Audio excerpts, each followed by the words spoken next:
बच्चों। Good morning sir. मैं आज आप लोगों की डिमांड पे त्रिकोणमिति का मैं बेसिक बता रहा हूँ। देखो,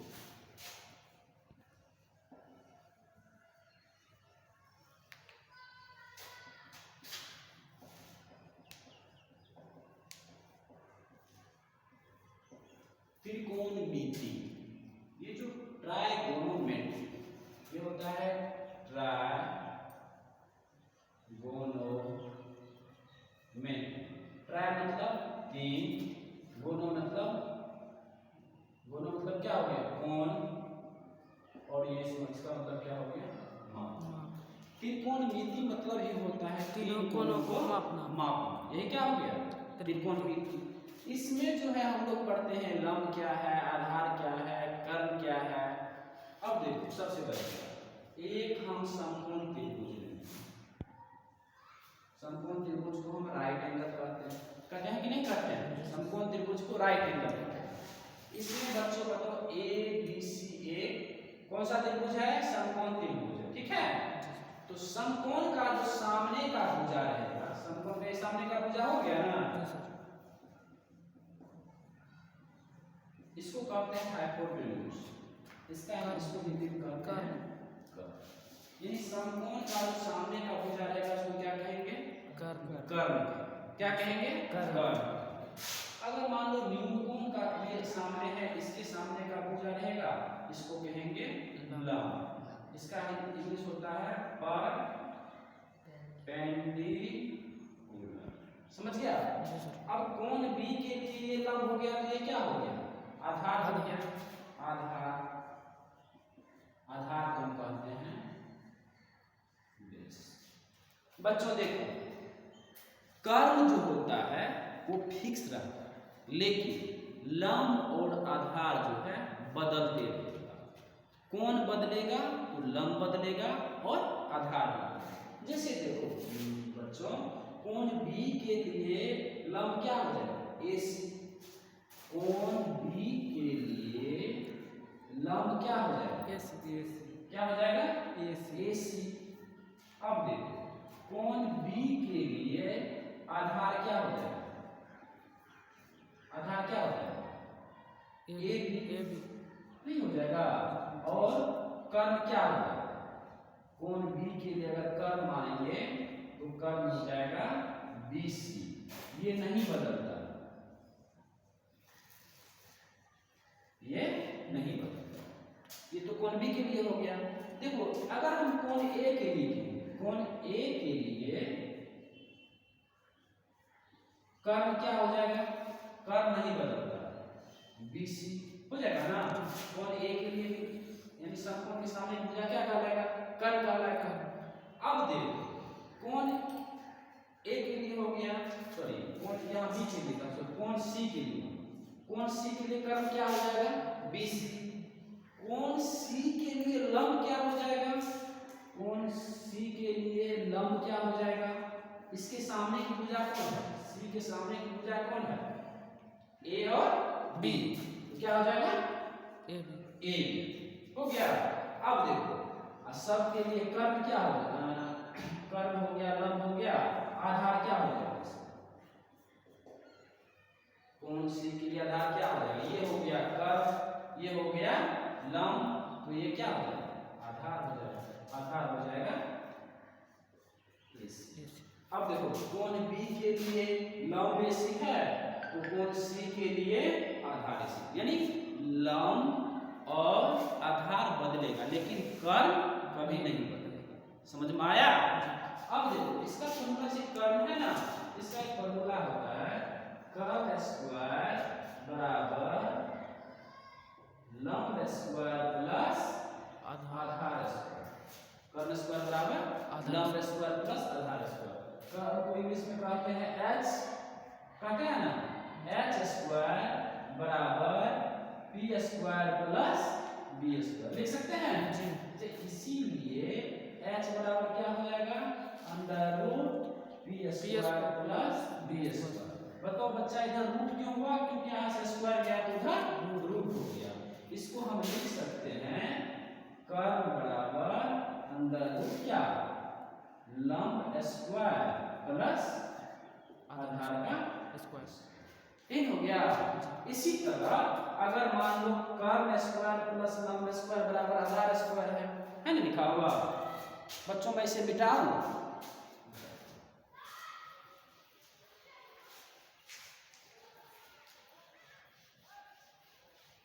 स्क्वायर बराबर लंब स्क्वायर प्लस आधार स्क्वायर हो गया। इसी सूत्र से बना पहला क्या था, कर्ण स्क्वायर बराबर लंब स्क्वायर प्लस आधार स्क्वायर। अच्छा बच्चों बताओ कि लंब बराबर क्या हो जाएगा, तो ध्यान से देखो। अगर हम लंब का फॉर्मूला लिखेंगे तो लंब स्क्वायर बराबर क्या निकलेगा, कर्ण स्क्वायर, इधर आधार को इस साइड लाइन में क्या हो जाएगा, माइनस नहीं हो जाएगा आधार स्क्वायर, यानी लंब बराबर क्या हो जाएगा, अंडर रूट कर्ण स्क्वायर माइनस आधार स्क्वायर। इसी तरह अगर आधार का फॉर्मूला निकालेंगे, आधार का कहेगा निकालने के लिए तो क्या हो जाएगा, तो यहाँ हो जाएगा अंडर रूट कर्ण स्क्वायर माइनस क्या, लंब स्क्वायर। देखो सबसे बड़ी बात है कि सिर्फ कर्ण स्क्वायर बनाने क्या करेंगे, लंब स्क्वायर और आधार स्क्वायर को जोड़ देंगे अंडर रूट करके। इसमें क्या करेंगे, कर्ण स्क्वायर माइनस आधार स्क्वायर अंडर रूट, इसमें अंडर रूट कर्ण स्क्वायर माइनस लंब स्क्वायर। समझ में आया। इसमें जो है नोट करो बच्चा, इसके बाद में इसका निष्पत्तियां बता रहा हूं। ठीक है बच्चों, नोट कर लिया। देखो लंब आधार कर्ण क्या होता है, इसको कैसे इसका फॉर्मूला में निकालेंगे, ये सभी को समझ में आ गया। अब देखो त्रिकोणमिति में 6 निष्पत्तियां, थोड़ा सा उसको हम देख लेते हैं, उसके बाद हम लोग पढ़ते हैं। पहला तुम लोग नाम सुना होगा साइन, सुना है ना, साइन। साइन को हम हिंदी में ज्या कहते हैं, क्या कहते हैं, ज्या, और इसको हम संक्षेप में लिखते हैं साइन। कितने हैं कि नहीं लिखते हैं। उसके बाद देखो कोसाइन, इसको लिखते हैं कोसाइन। इसका होता है कोज्या, इसको हम लिखते हैं कॉस। इसका होता है टेंजेंट, स्पर्शज्या,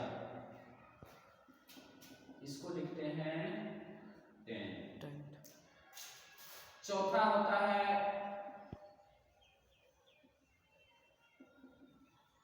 कोटेंजेंट, इसको लिखते हैं को स्पर्शज्या, इसको पढ़ते हैं हम लोग कॉट। उसके बाद होता है सेकेंड,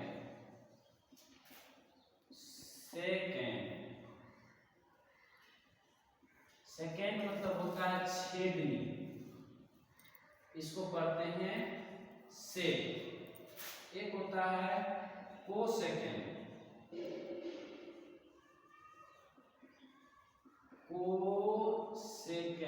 कोसेकेंड मतलब होता है कोछेदनी, इसको हम लोग पढ़ते हैं कोसेक। यानी हम लोग त्रिकोणमिति में कितने निष्पत्तियां करते हैं, 6। पहला साइन, साइन का मतलब होता है ज्या, इसको हम शॉर्ट में क्या करते हैं साइन। कोसाइन का मतलब होता है कोज्या, इसको क्या करते हैं कोस। टेंजेंट का मतलब होता है स्पर्शज्या, इसको क्या करते हैं टेन। कोटेंजेंट का मतलब होता है को स्पर्शज्या, इसको क्या करते हैं कॉट। सेकेंड का मतलब होता है छेदनी, इसको क्या करते हैं से। और को सेकेंड का मतलब होता है को छेदनी, इसको हम लोग पढ़ते हैं कोसेक। समझे। त्रिकोणमिति में 6 निष्पत्तियां हैं। इस 6 समझ गया, इसका हिंदी क्या होता है और इसको संक्षेप में क्या कहते हैं। अब इसका बेसिक फॉर्मूला बच्चों देख लो, इसके बाद हम लोग आज का क्लास ऑफ करेंगे। बेसिक फॉर्मूला देखो, जैसे ये क्या चीज का साइन है, इसको कहते हैं थीटा, इसको कहते हैं बीटा, इसको कहते हैं गामा, कहते हैं अल्फा, इसी तरह चलता है। देखो तो साइन थीटा बराबर क्या होगा, लंब लंब बटा कर्ण। बटा कर्ण। पहला। दूसरा देखो cos थीटा लंब बटा बराबर आधार बटा लंब। आधार बटा लंब कर्ण। कर्ण। बेसिक यही होता है। और तीसरा tan थीटा बराबर लंब बटा आधार। प्यारे बच्चों, अगर आपको ये 3 याद हो गया तो इसी का उल्टा अगला 3 होता है। जैसे देखो चौथा कोट थीटा बराबर आधार बटा लंब। पांचवा सेक थीटा बराबर आधार बटे कर्ण। और छठा होता है कोसेक थीटा बराबर सेक थीटा बराबर हो जाएगा आधार बटा कर्ण। नहीं, सेक थीटा लंब बटा आधार का उल्टा क्या हो गया, लंब बटा आधार बटा लंब। कोसेक थीटा का इन्वर्स क्या होता है, सेक थीटा होता है। यहाँ हो जाएगा कर्ण बटा आधार। और साइन थीटा का जो इन्वर्स हो जाता है कोसेक थीटा, यहाँ हो जाएगा कर्ण बटा। समझ में आया? साइन का उल्टा क्या होगा, साइन का उल्टा क्या होगा, कोसेक हो जाएगा। कोस का उल्टा क्या हो जाएगा, सेक हो जाएगा। टेन का उल्टा क्या हो जाएगा, कॉट हो जाएगा। बच्चों इसको तुम लोग समझ लिया? अब देखो क्या होता है, एक छोटा सा जैसे मान लो कि ये एक समकोण त्रिभुज है। ये है 3 सेंटीमीटर और ये है 4 सेंटीमीटर। ए बी और सी 3-4 सेंटीमीटर है। मान लो इसको ये क्या है। तो बच्चों इसमें हमको क्या कह रहा है कि BC बराबर हुआ। यहाँ देखो AB बराबर क्या दिया है 4 सेंटीमीटर और AC बराबर क्या हुआ है 3 सेंटीमीटर और BC बराबर क्या कहता है क्वाड, यानी क्या होगा यही कह रहा है। तो देखो बच्चों अभी जस्ट इससे पहले बताए थे कि समकोण की जो सामने की भुजा क्या होती है, कर्ण। समकोण के सामने की भुजा क्या है, कर्ण होती है। तो अभी जस्ट बताओ कि कर्ण बराबर क्या फॉर्मूला बताए थे तुम लोग को, लंब स्क्वायर प्लस आधार स्क्वायर का अंडर रूट लंब स्क्वायर प्लस आधार स्क्वायर बताए थे। तो कर्ण जो है BC बराबर आप लोग क्या लिखेंगे, अंडर रूट लंब जो है कोई लिख दो इसमें AB का होल स्क्वायर प्लस AC का होल स्क्वायर। तो AB हो गया तुम्हारा इसका 4 सेंटीमीटर का होल स्क्वायर प्लस 3 सेंटीमीटर का होल स्क्वायर। अब देखो 16 centimetre square plus 9 centimetre square बराबर अंडर रूट 25 सेंटीमीटर स्क्वायर। तो बराबर क्या हो जाएगा 5 सेंटीमीटर। अर्थात ये कर्ण बराबर कितना हो जाएगा 5 सेंटीमीटर। ऐसा डायग्राम दिया रहेगा तो हम लोग लंब आधार कर्ण निकाल लेंगे, नहीं निकाल लेंगे।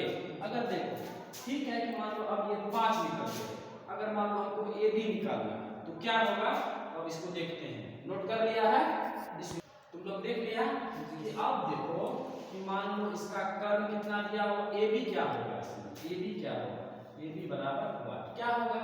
तो मान लो AB बराबर क्या होगा, चाहे ये लंब हो कि आधार, कर्ण अगर कहेगा तो अंडर रूट में दोनों का जोड़ देंगे, ठीक है।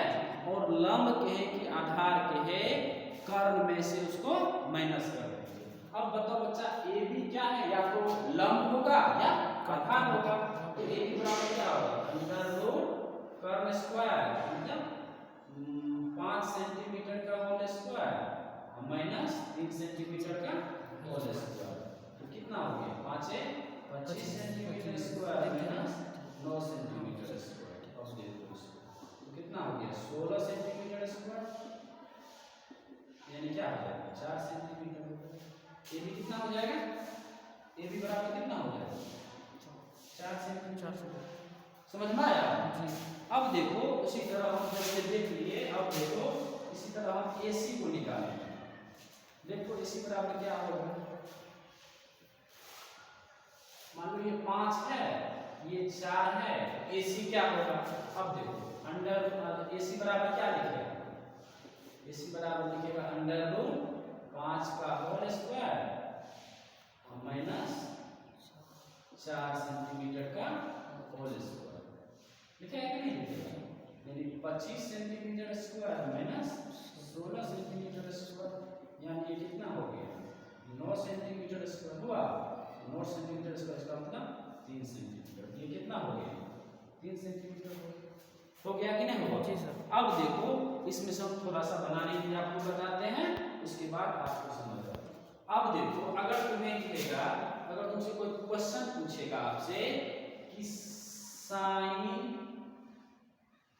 B बराबर वाट, ठीक है, तो हम बच्चों सूत्र पढ़े थे साइन थीटा बराबर क्या पढ़े थे, लंब बटा कर्ण पढ़े थे ना। अब बच्चों बताओ कि साइन B के लिए लंब कौन हो जाएगा, AC नहीं हो जाएगा, और इसके लिए कर्ण क्या हो जाएगा BC। AC हो गया तुम्हारा 3 सेंटीमीटर और कर्ण हो गया तुम्हारा 5 सेंटीमीटर, 3/5 आंसर हो गया। अगर तुमको पूछ देगा कि साइन C बराबर क्या होगा, तो साइन C का मतलब क्या होता है, साइन C यानी इसका फॉर्मूला क्या होता है लंब बटा कर्ण होगा ना। तब साइन C के लिए कौन सा हो जाएगा, लंब हो जाएगा AB बटा ये क्या हो जाएगा AC। तो AB कितना है 4 सेंटीमीटर, 4 सेंटीमीटर बटा ये कितना हो जाएगा AC 5 सेंटीमीटर। यानी तुम लोग को समझ में आया कि साइन A के लिए कहेगा कि साइन B, साइन थीटा बराबर लंब बटा कर्ण होता है, साइन A बराबर भी लंब बटा कर्ण, साइन अल्फा बराबर लंब बटा कर्ण, यानी उसके जगह जो चीज भी देगा उसका क्या होगा लंब बटा कर्ण होगा। बच्चों आप ये बेसिक समझे, इसके बाद में अगला एक्सरसाइज शुरू करता हूँ। आप लोग अगर वीडियो को नए देख रहे हैं तो लाइक सब्सक्राइब जरूर करें।